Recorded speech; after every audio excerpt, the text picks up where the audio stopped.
सबसे पहले आपको बताएं कि पाकिस्तान ने आलमी बरादरी से अफगानिस्तान में दहशतगर्दी के खिलाफ फैसला कुन इकदाम का मुतालबा कर दिया। अक़वाम मुत्तहिदा में पाकिस्तान के मुस्तकिल मंदूब मुनीर अकरम ने सलामती कौंसिल में खिताब करते हुए कलअदम TTP समेत दीगर दहशतगर्द तंजीमों के खित्ते और आलमी बरादरी के लिए बराह रास्त खतरा करार दे दिया।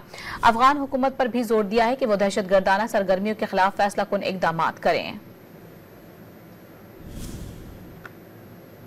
There are a number of other terrorist groups in Afghanistan.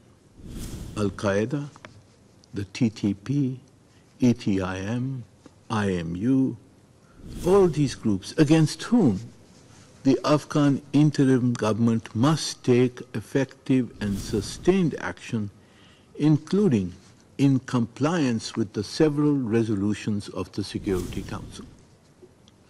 The impunity which some of these terrorist groups seem to enjoy within Afghanistan poses a dire and direct threat to all of Afghanistan's neighbors, as well as to the international community. Ultimately, these terrorist groups will pose a threat to the Afghan interim government itself and to their economic and social development objectives.